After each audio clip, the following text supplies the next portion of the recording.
All right, another young dude joining us on this sector of the program. Did I just say dude? All right, it's a young Nigerian, all right, who's also been doing so well trying to help the Nigerian young person out there to discover him or herself and also do well. Is the founder of Gold Mines Leadership Initiative, Adebukola Oluwoyeye. Good afternoon. Good afternoon. Thank you for joining us. Thank you guys for finding time to join us. Let's begin with Ewela Mustafa, an entrepreneur and a motivational speaker. Oftentimes we've been talking about youth involvement in governance and then leadership, as it were. But then, of course, Nigerian youth are raising the bar when it comes to entrepreneurship and the rest. Before we even go into entrepreneurship, you know, I want clarity. Sorry, Nifemi, I had to butt in there. I want clarity. So let's start from the very top. And who is indeed a Nigerian youth? Because that could mean a lot of things, you know, for someone to actually know if I'm included or I'm not. Who is a Nigerian youth? Okay, well, thank you very much for having me here today. First off, I must say, let me start with this quote. The only place where success comes before work is in the dictionary. That's a quote from the popular renowned author Vince Lombardi. So now, who is a Nigerian youth? Before now, a typical Nigerian youth is that type who complains a lot. I must be honest with you.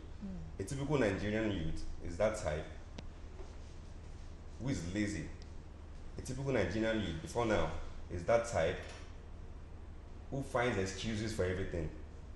But now we've had Nigerian youth doing wonderfully well. If we have to start from those in the entertainment industry, we can't exhaust them. Quite a number of them doing wonderfully well at their young ages.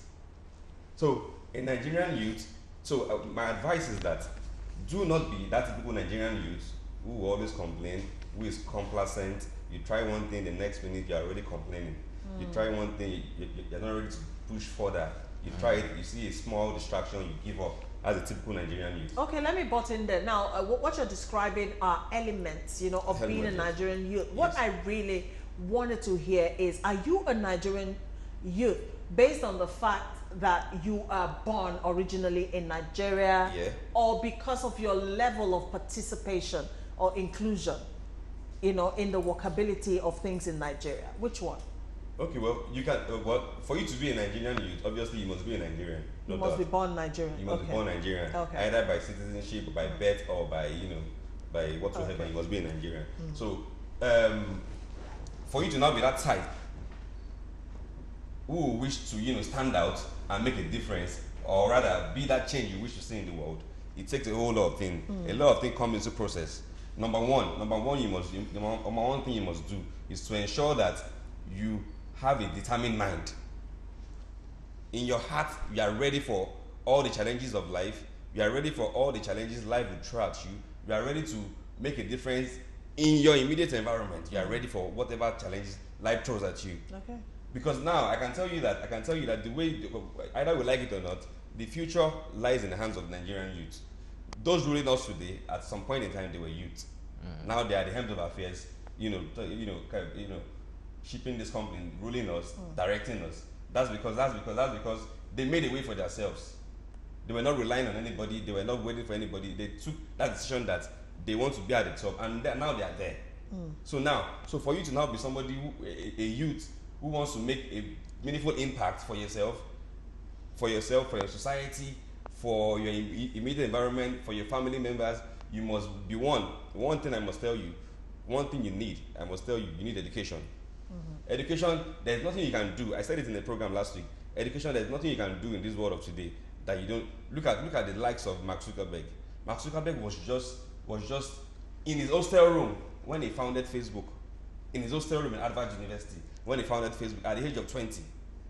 At that youthful age, look at so within the space of 13 years, as the last time I checked last night, Mark Zuckerberg is the 15th richest man in the world right now. So we're going to have to start redefining education, because the last time I checked, Mark dropped out from school until recently the same school now gave him an honorary master master degree. But let's break this down and be a bit more specific when we talk about youth participation and governance. Just recently the APC held a primary election for local government chairmanship position, and the struggle continues. We heard about the number of people who died, the scores who got injured. How do young Nigerians begin to take their political space and place in the kind of political structure that exists today in the country? All right, thank you. Before I answer that question, just like Ewela rightly mentioned, I want to quickly say something so that we don't digress. The question is, what is the normal age for the Nigerian youth? Because if you're not careful, we might mix things up. Sometimes because of delay in achieving whatever thing we desire, we might be 40 and 45 and still looking at ourselves as youths. Understand? So to start with, what are the ages that you can call yourself a youth? To what age? Okay. Understand? And from my own point of view, from how far I have come as regards the youths to define the Nigerian youth. Sorry, I might go a little bit far from his own definition. Just go ahead. I see the Nigerian youth as energetic, vibrant, full of hope, intelligent, irrespective of whatever thing they are facing or whatever thing they are going through. The inbuilt in, I see the Nigerian youth as one of the most intelligent and industrious in the whole world. I have been there first and I talk to them. Understand? So I just want to clear that particular point. Back to your question, talking about youth participation. Good enough for me, I've been able to put an initiative together. I've been able to call professionals and like, see, come, we've been listening to propagandas year after year. Ever since I was young, I've always heard of bad presidents. You go to Twitter, you go to Facebook, everything you hear is bad governance, people condemning the government. And psychologically, what you continuously repeat keeps happening. Of course. Do you want to tell me that these same youths are not the leaders of the present day Nigeria? They were once youths. That means there's a problem somewhere. There's a problem somewhere. So we have to go to the field. We go to public schools, we take permissions, we talk to those youths. It will amaze you to know, we were there in the field. 98% of Nigerian youths either don't want to go into politics or want to go into politics because of money. So even start with, let's not go that far. We did a study, the first 2 public schools we went to, we did leadership trainings for them and the rest, and we asked them, what would you like to become? And some of them told us point blank. This was one-on-one, we were not teachers, we were just visiting, and they told us point blank that they don't want to go to school. That they have in their street, they might have about 10, 15 graduates that are not working, unemployed. And you can see a one hoodlum or road worker having like 3, 4 jeeps. So it's the immediate result they want to see. They don't, the education is kind of far from them. Okay. You understand? They want to get rich as fast as possible. So what you're saying is already there's this societal disconnect, you know, between the Nigerian youth and what's even going on in the society. I plead with the government, if they can really look, if there's anything that's going to be like a state of emergency in the educational system, so many things are going wrong. And before we know it, if we look the other way, before we know it, we keep asking ourselves that what are we recycling? What are the food? What is the food that we're giving to this young generation? And what is the essence of all we are building, all we're trying to do, if you're not building a better generation behind us? They said there is no success without a successor. Okay.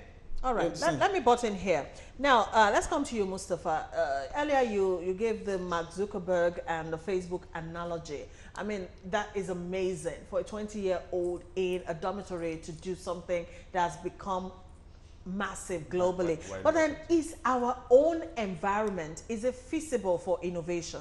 Let's start from there. Because Mark Zuckerberg, as young as he was, had an environment that could, you know, promote what he had. Is our environment here in Nigeria, is it feasible for that kind of innovation? Yes, thank you very much. Yes, I must be very clear. Our environment in Nigeria is feasible for that kind of situation. I must be very honest with you. we have the likes of Linda Ikeji. Look at her. She started just on her own too, and now her blog is one of the biggest all over Africa.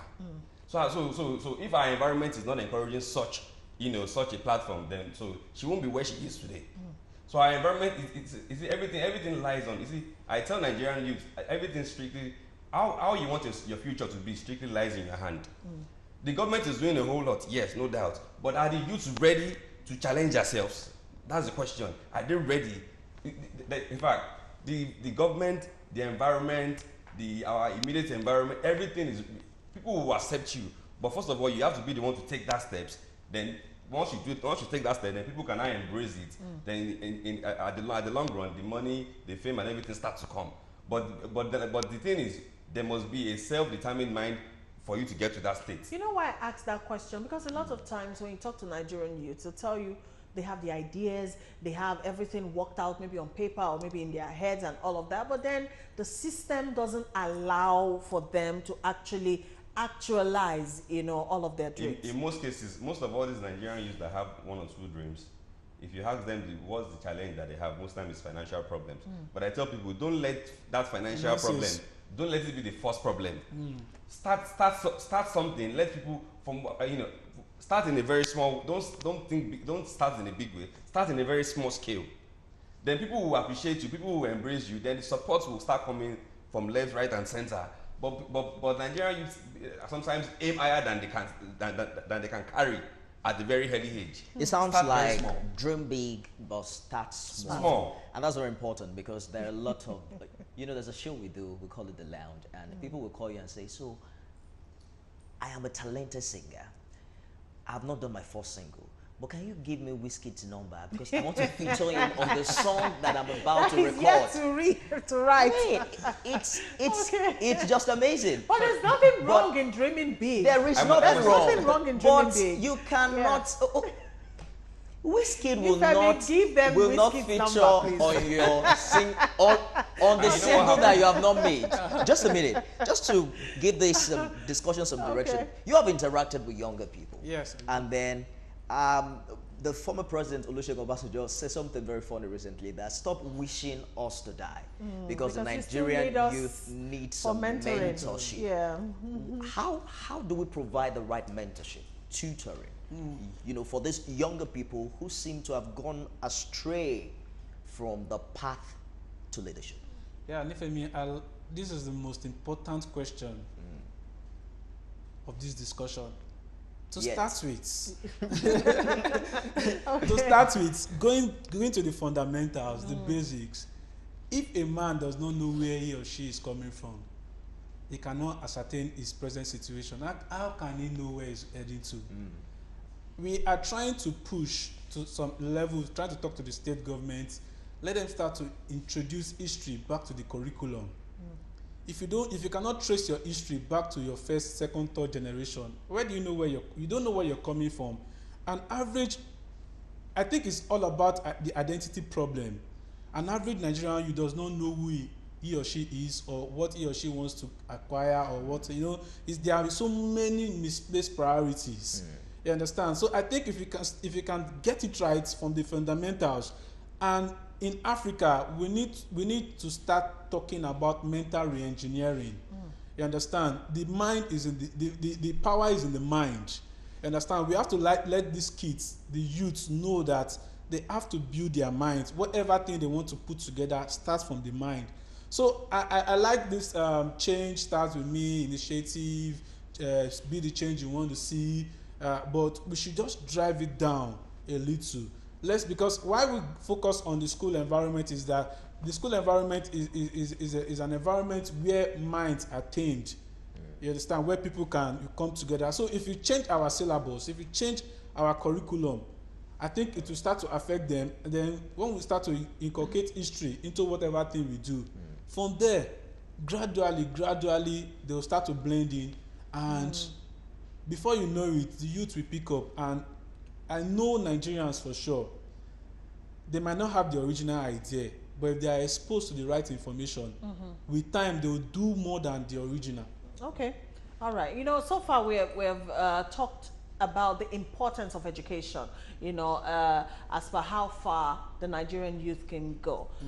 But the situation we have now is we're churning out a lot of graduates with all the degrees, but virtually no life skills. You know, so how do we juxtapose classroom education, you know, and practical application of life? You know, how do we do that, really? Okay, are you? Is Yeah, for me? we Okay, can okay, take I can. Let me just let me say one thing quickly. I said something on my Facebook page last week. I said most times what they teach us in school, it only helps us to build our minds, only helps us to increase our knowledge in all areas of life. But I can tell you, let me be very blunt. What happens outside school environment are two different things. You are done with school now. You have. I know people who finish school with distinctions. They couldn't get a job outside school. So school is important, very well. But then don't be deterred by whatever grades you finish from school with. School environment, they'll teach you a whole lot. They'll nurture you and impact so much knowledge in you. But all those knowledge you have gotten from school, you will definitely need it outside school because you will need to implement it in your daily lives. You need to implement it at work. You will need everything I'm doing in my company now are things I learned from school, no doubt. But you shouldn't give it too much comparison such that you mix them up. School environment. So you still need to acquire skills to be on the outside. So how do you marry the two? Okay. To better explain what he was trying to explain to us, I noticed that. Sorry, let me butt in. You know why I brought that up? Because a lot of us, especially our parents, seem to think if you can get through school and get a good degree, then your life is already mapped out. You know, but we have seen that is not so. It's not working. So how do we? Could that challenge be with the kind of education that we offer? That we are getting. Because things have changed. If you study the education system in Finland, the curriculum has long changed from having a positional grading to understanding the strength and the weaknesses of each individual and develop them in that light. Why should we teach things that are not relevant in real life in school? What's the essence of it? Why can't we have carpenters, engineers come out from our technical schools? Why do we have to spend 5 years in university and then it is when you don't have a job, you have to go and learn a skill? But why go to school? What's the relevance of school in the first place? On that level, like what I normally talk about, I don't like to blame the government too much. You understand? Because the government can't do it all. But realistically speaking, what we need to do is that the government needs to shift its attention. Like look at the developed countries. What they try to do there is that if you are not good academically, you can fit into sports. That's right. Or vocational skill. You understand? But here in Nigeria, the focus is too much on the certificates. Everybody wants to work in the office, and it's not working anymore. You understand? So take for instance the sporting industry. The government needs to look at that part of our everyday life. Like take for instance, sometimes at my free time, I just drive into National Stadium, and I see a lot of youths, disabled, training, in harsh conditions, and sometimes I just talk to myself like, if this government can just invest in sports, all of us cannot go to school. A lot of people are good with skills, crafts. A lot of us are good with talents. A lot of people are good football. Like take for instance, while I was growing up, I used to be a very good footballer, but the beating and the flogging I got from my dad made me stop at a very early stage. Maybe I would have been like one Mikel or someone like Messi did not. Lionel Messi didn't have to go through the normal. They just dropped him in Barcelona, and then the guy grew up to be the best in the world. In the world, there needs to be a reorientation. Definitely. And as much as we're not blaming government. You say everything rises and falls on leadership. Government has a responsibility to provide that system. Exactly. If that system is not available, for instance, now there's a dichotomy between BSc and HND. I mean, that is fundamentally wrong. Very, because very wrong. if you do your job well in the Polytechnic, you are perhaps going to be more sound than somebody who got the degree. That is, if the Polytechnic is imbibing if your skill is relevant in the first place. No, okay, let me, sorry, before you... Our time, let's bring it home. Let's Okay. bring it home because of our time. Okay. Now, in terms of talking about developing the Nigerian youth, now, what in particular does the Nigerian youth actually need to develop him or herself, especially in this very sensitive time that we find ourselves in Nigeria? What are the requirements? the really? internet. Please go ahead.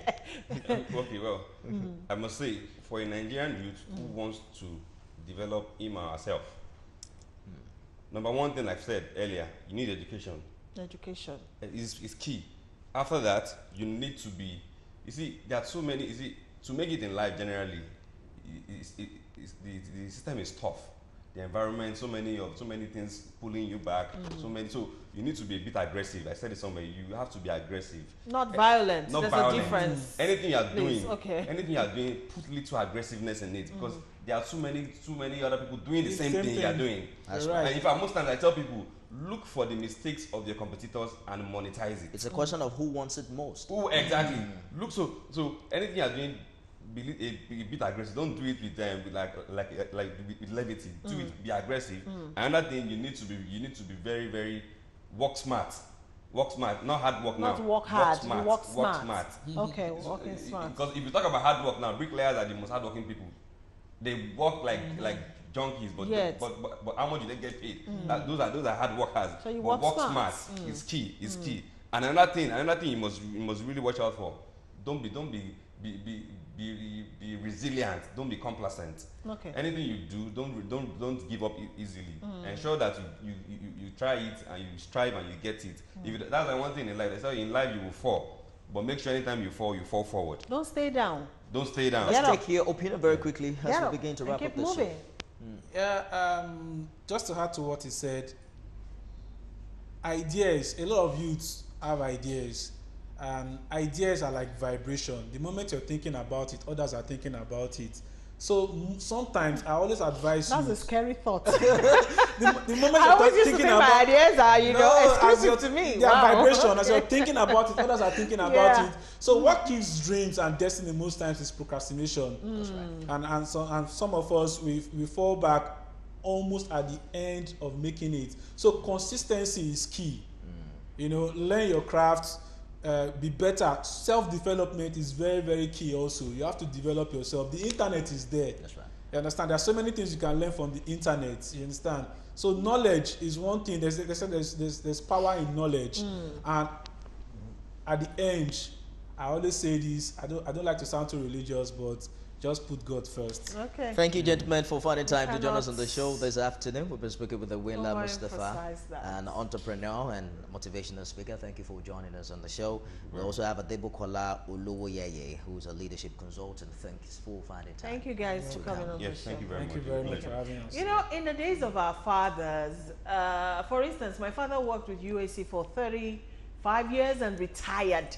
We don't get that kind of loyalty to service anymore with the youth. You know, nobody's that patient anymore. It's fast Those money. days are gone. But I think I'd love to see, you know, people beginning to feel a sense of dignity in labor. Today's youth is too much in a hurry to make money.